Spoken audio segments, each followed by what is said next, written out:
घर पे भी बड़े अजीब अजीब तरह की परंपराएं चलती हैं और उसमें से सबसे पहली वाली होती है कि जब भी आपके पास लमसम में पैसा हो जाता है ना, या मम्मी पापा कोई आपकी जेब में रखे हुए पैसे देख लेते हैं, तो सबसे पहली वो बात कहते हैं कि बेटा पैसा हमें दे दो, जब भी तुम्हें जरूरत होगी हम तुम्हें निकाल के दे देंगे। और वो पैसा कभी हमें हाथ में मिल नहीं पाता है दोबारा, क्योंकि वो चला जाता है बैड डेट्स में। माताजी पिताजी के पास पैसा गया तो खत्म हो गया। नमस्कार दोस्तों, मेरा नाम है आशीष चौधरी। आज हम डिस्कस करने वाले हैं फाइनेंशियल मार्केट। इस सीरीज में हम डिस्कस करेंगे हर वो एक रिलेटेड एस्पेक्ट जो कि आपसे पूछा जा सकता है सीबीएसई 12th बोर्ड के अंदर। तो चलिए शुरू करते हैं। Do you think this is your time?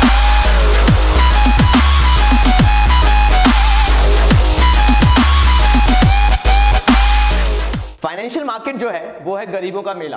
कैसा, देखना जरा। एक होते हैं बड़े अमीर लोग। ये अमीर लोगों के पास पैसा बहुत होता है।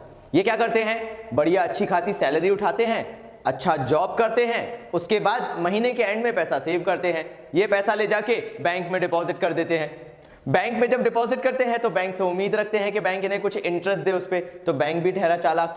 बैंक आ जाता है इन दोनों के बीच में। बैंक क्या करता है, सेवर से लेता है पैसे और उनको देता है जिनको पैसे की रिक्वायरमेंट है। तो बैंक ने सेवर से पैसा लिया और बोरोवर को दे दिया। अब बोरोवर को जरूरत थी, बोरोवर लेके चला गया, लेकिन बैंक ने बोरोवर से बोला कि अगर तुम पैसा लेके जा रहे हो तो तुम हमें इंटरेस्ट दोगे। ठीक है, दोनों का एक ड्यूरेशन हो गया। बोरोवर से जो उन्होंने इंटरेस्ट लेना चालू किया वो 6, 7, 8 साल जब तक के लिए लेना है तब तक के लिए लेंगे। इंटरेस्ट लेके कलेक्ट करते जाएंगे अपने पास, और जब हम 7 साल बाद वो फिक्स डिपॉजिट या जो भी सेविंग्स की है अगर हम तुड़वाना चाहते हैं, पैसा एनकैश कराना चाहते हैं, तो कुछ इंटरेस्ट वो अपने पास रख लेंगे और जो हमसे उन्होंने गारंटी दी थी कि हमें वो इंटरेस्ट देंगे, वो इंटरेस्ट हमें दे देते हैं। बैंक के लिए भी विन विन सिचुएशन, हमारे लिए भी विन विन सिचुएशन, और जो बोरोवर उस टाइम पे उसको पैसे की जरूरत थी उसके लिए भी विन विन सिचुएशन हो गई। तो बेसिकली फाइनेंशियल मार्केट करता क्या है, यानी मैं ये नहीं बोल रहा कि ये सिर्फ बैंक्स ही हैं, इसमें फाइनेंशियल इंस्टीट्यूशंस भी हो सकते हैं। ये दोनों मिलके एक ऐसा मार्केट क्रिएट कर देते हैं कि जहां पे जो सेविंग वाला पैसा है वो फ्रूटफुल यूज में जा सके। मतलब देखो यार, आप भी ऐसे काम करते हो, आपने भी करे होंगे। कई बार आपका दोस्त आपके सामने भीख मांगने आ जाता है कि भाई पैसा दे दे यार, अभी बहुत जरूरत है, मैं हो सकता है अगर जब तेरे को वापस करूंगा तो 50 रुपए ज्यादा वापस कर दूंगा। जो लोग मुस्कुरा रहे होंगे, भाई मेरे दिल की बात समझ सकते हो कि ऐसा कभी होता नहीं है, दोस्त कभी पैसे वापस नहीं करता है, लेकिन फिर भी हाइपोथेटिकली मान लो कि दोस्त वापस कर रहा है, तो भाई अगर उससे 50 रुपए ऊपर मांगे थे तो वो शायद मिले ना मिले, शायद वो आपका एक्चुअल पैसा लौटा दे, लेकिन उम्मीद तो रहती है। ऐसे ही फाइनेंशियल मार्केट भी है। ये एक ऐसी अपॉर्चुनिटी प्रोवाइड करता है जहां पे अगर आप as a saver, as an investor पैसा मार्केट में लगाते हो तो कोई गारंटी नहीं है कि एक्स्ट्रा पैसा मिलेगा, लेकिन हाँ 50-50 चांसेस हैं कि जितना मिलना चाहिए उतना पैसा तो आपको मिल ही जाएगा जितना आप उम्मीद लगा के बैठे हो। मे बी उससे बहुत ज्यादा ना मिले लेकिन उतना पैसा मिल जाए। तो इस मार्केट ने किया क्या, जो सेवर्स हैं उनको बनाया इन्वेस्टर्स। मतलब इनको उन्होंने मान के चला कि ये हैं सरप्लस यूनिट्स। मतलब ये वो यूनिट्स कहलाती हैं, सेवर्स को वो हम एक क्राइटेरिया दे देते हैं कि ये हमेशा वो लोग हैं जिनके पास सरप्लस पैसा रहता है, और ये होते हैं बेचारे बोरोवर्स, मतलब भिखारी यानी डेफिसिट यूनिट्स। इनके साथ दिक्कत क्या है, ये हमेशा पैसा मांगते रहते हैं कि भाई पैसा दे दो, भाई पैसा नहीं है, भाई कहां से खर्चा चलाएंगे। एक्चुअल में बिजनेस जो होते हैं, मैं बेसिकली बिजनेस क्यों बोल रहा हूं, क्योंकि यहां पे मैं इकोनॉमी एज अ होल को लेके चल रहा हूं। तो फाइनेंशियल मार्केट के अंदर ये जो बड़ी बड़ी कंपनीज होती हैं, इनका दिमाग क्या चलता है कि हम कुछ ना कुछ नया करते रहे, हम ऊपर बढ़ते रहे, और उसके लिए इनको पैसा चाहिए।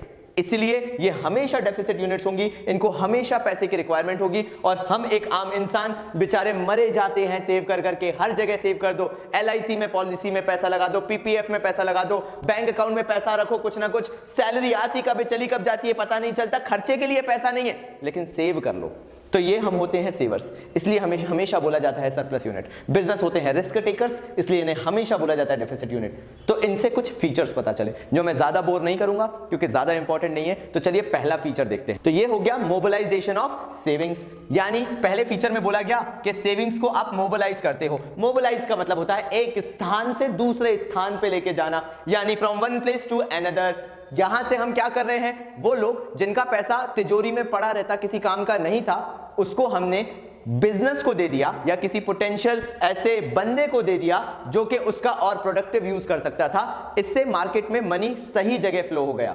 सेकेंड पॉइंट क्या कहता है? फैसिलिटेट्स प्राइस डिस्कवरी, यानी ये मार्केट ये बताता है कि कौन सी सिक्योरिटीज ज्यादा पोटेंशियल रखती हैं in comparison to other securities. ये मार्केट के डिमांड एंड सप्लाई फोर्सेस से पता चलता है। जैसे पुरातत्व, मतलब पुराने जमाने से आपने कुछ सुना हो ना सुना हो, एक चीज जरूर सुनी होगी भाई, एफडी बहुत अच्छी चीज है, हाँ ना? मैं भी सुनता आ रहा हूं। पता नहीं क्या है एफडी में, फिक्स्ड डिपॉजिट, मतलब मुझे नहीं पता, मतलब मैंने भी जब सुना था ना फिक्स्ड डिपॉजिट में, अच्छा फिक्स्ड डिपॉजिट एफडी होता है, हमें लगा था कुछ बहुत ही बड़ा होता है, लेकिन वो एफडी फिक्स्ड डिपॉजिट ही होता था। तो यार ये फिक्स्ड डिपॉजिट क्यों पॉपुलर है? बिकॉज इसकी डिमांड सप्लाई बहुत ज्यादा है। तो इससे ये पता चलता है कि अगर आप फिक्स्ड डिपॉजिट्स में पैसा लगाते हो तो कंपैरेटिवली आपको लॉन्ग टर्म में ज्यादा रिटर्न ना मिले, लेकिन फिक्स्ड रिटर्न जरूर मिलेगा। थर्ड पॉइंट है provides liquidity to the financial assets. देखो यार ये लोग है ना नए नए टर्म यूज करते हैं, और नए नए टर्म्स यूज करते हैं तो कंफ्यूज हमें करते हैं। फाइनेंशियल एसेट्स क्या होते हैं भाई? आप बैंक में गए, बैंक में कोई एक अच्छी सी स्कीम ले ली, इन्वेस्टमेंट कर दिया, सिस्टमैटिक इन्वेस्टमेंट प्लान ले लिया या कुछ और ले लिया। अब उसके रिटर्न में वो आपको एक मेल डालेंगे या फिर आपको एक कागज पे पूरा बना के डॉक्यूमेंट प्रिंट करके दे देंगे जिसपे लिखा होगा कि फलानी फलानी सी सिक्योरिटीज आपके पास है। तो आपको क्या पता चलेगा कि अच्छा मेरे इन्वेस्टमेंट्स हो गए, अब कहीं पे मेरा पैसा कहीं अच्छी जगह लगा हुआ है। तो वो जो एक डॉक्यूमेंट होता है ना, वो आपका इन्वेस्टमेंट का डॉक्यूमेंट है, प्रूफ है, तो वो आपका फाइनेंशियल एसेट हुआ। एसेट क्यों? Because you have made investment somewhere. अगर आपने कहीं इन्वेस्टमेंट किया है तो any investment made by you is an asset. Why financial asset? पैसा है ना, पैसा है तो फाइनेंशियल एसेट हुआ भाई। ठीक है, लिक्विडिटी कैसे प्रोवाइड करेगा? ऐसे प्रोवाइड करेगा कि आप जब भी चाहो इसको इनकैश करा सकते हो मार्केट से। तो it provides that market, financial market exist करता है, इसलिए आपके पास लिक्विडिटी है कि कभी भी आप मार्केट में जाके उसको इनकैश करा सकते हो। Now reduces the cost of transaction. It is the last kind of a feature of financial market. आपका कॉस्ट ऑफ ट्रांजैक्शन बड़ा मिनिमाइज हो जाता है, because you don't have to research a lot, because everything is being like put in on a thali, और आपके सामने सब परस दिया जाता है कि अच्छा ये मार्केट है, यहां आप पैसा लगा सकते हो, आप सोच लो। आपको ज्यादा परेशान नहीं होना पड़ता, you just need to be aware, and that is why it reduces the cost of transactions and it gives you a platform where you can easily invest in the market। तो हमारा नेक्स्ट टॉपिक है money market. Money market कौन सा market होता है? ये 4 चीजों से जाना जाता है, चलिए देखते हैं। तो पहला एसेंस है मनी मार्केट का कि ये होता है शॉर्ट टर्म फंड्स के लिए। मतलब अगर आपको 1 साल के अंदर की रिक्वायरमेंट है, आपको 1 साल के लिए पैसा चाहिए, तो you can totally trust upon money market, you can easily get funds for a very short term period. Second आता है मनी मार्केट की कोई ज्योग्राफिकल लोकेशन नहीं होती है। मतलब आपको ऐसा पूरा बोरिया बिस्तर लेके कहीं नहीं बैठना है, ढेला लेके नहीं बैठना है कि यहां पे आ जाओ मनी मार्केट मिल जाएगा, ऐसा नहीं है। ये पूरा एक ऑनलाइन मार्केट है, या आपके पास कुछ ऐसे सोर्सेज होते हैं जहां से आप फंड्स रेज भी कर सकते हो, फंड्स इशू भी कर सकते हो, और आप मनी को फ्लो भी कर सकते हो। So you don't need to be at a particular place to actually operate in a money market.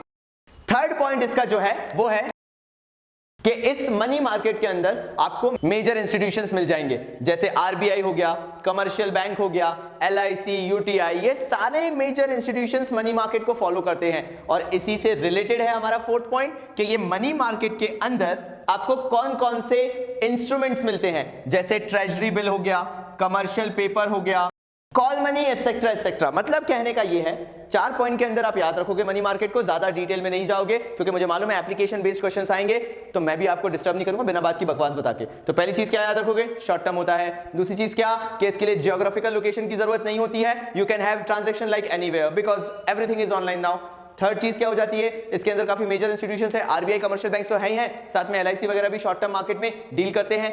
Fourth point क्या आ जाता है? इसके अंदर कौन कौन से इंस्ट्रूमेंट्स हैं? Treasury bill, commercial paper, call money, etcetera etcetera, बहुत सारे सर्टिफिकेट्स ऑफ डिपॉजिट्स, ऐसे बहुत सारे इसके अंदर इंस्ट्रूमेंट्स हैं जो कि इसके अंदर डील होते हैं। तो चलिए फोर्थ पॉइंट उठाते हैं और हमारा नेक्स्ट टॉपिक डिस्कस करते हैं, जो क्या है instruments in the money market. तो पहला इंस्ट्रूमेंट कौन सा है हमारा? वो है कॉल मनी। कॉल मनी सबसे पहली बात तो इंटर बैंक होता है। देखो मैं भी जानता हूं बिना बात का अगर मैं तुम्हें पूरा पैराग्राफ समझाने बैठ जाऊंगा तो तुम्हें भी समझ में नहीं आएगा, प्लस बोर हो जाओगे। तो याद रखो कि मेन हेडर्स क्या है जो कि कॉल मनी के अंदर याद रखने वाले हैं। पहली चीज तो ये इंटर बैंक होता है। एक बैंक जब दूसरे बैंक की सहायता करता है, दोस्ती निभाता है, तो वो कहलाता है कॉल मनी। कैसे?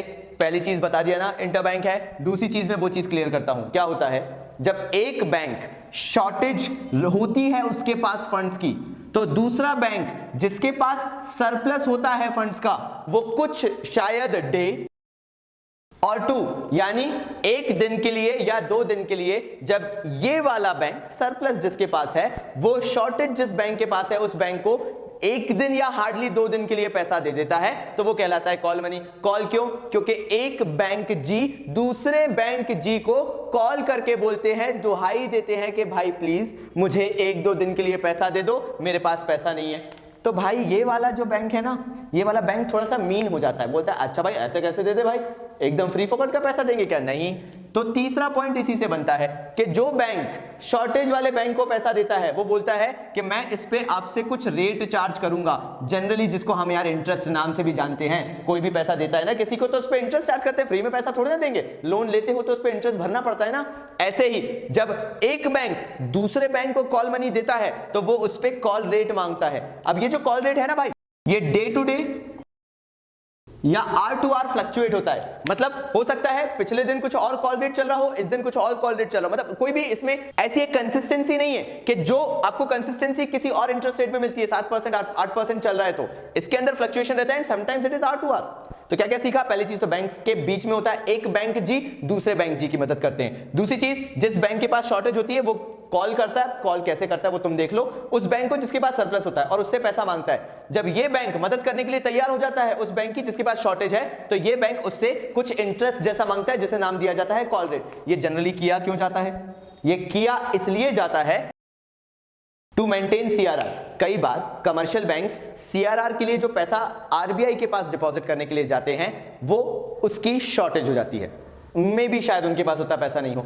सीआरआर क्या होता है? मान लो कमर्शियल बैंक के पास टोटल 100 रुपए हैं, उसमें से कमर्शियल बैंक को 40 रुपए आरबीआई के पास रखने पड़ेंगे उसके करंट अकाउंट में, आरबीआई के करंट अकाउंट में। ये मैंडेटरी है, ऐसा करना जरूरी है। तो कई बार जब वो 40 रुपए रखने में कमर्शियल बैंक असमर्थ हो जाता है, इनकम्पिटेंट हो जाता है, तो क्या किया जाता है? ये पैसा उठाया जाएगा किससे? सरप्लस वाले बैंक से, और उनसे बोला जाएगा भाई हमें सीआरआर की रिक्वायरमेंट फुलफिल करनी है, प्लीज हमें पैसा दे दो ताकि हम वो सीआरआर की अमाउंट वहां पे मेंटेन कर सकें आरबीआई के करंट अकाउंट में। लास्ट एक आखिरी पॉइंट और सुन लेना, और वो ये है कि जरूरी नहीं है कि ये सिर्फ बैंक के बीच में हो, ये इंश्योरेंस कंपनी या म्यूचुअल फंड कंपनीज के बीच में भी हो सकता है। क्या? कॉल मनी का कंसेप्ट, लेकिन जनरली जो देखा जाता है वो इंटरबैंक देखा जाता है। चलिए करते हैं सेकंड, जो कि है treasury bills. If you dislike our videos hit the dislike button, but if you like our videos hit the like button, subscribe to our channel to get all the latest updates and what is trending in commercepapa.in. If you have any suggestions, feedback, queries, do comment down below to let us know. And yes, at the end, notification वाला घंटा बजाना मत भूलना। धन्यवाद। So come and get it.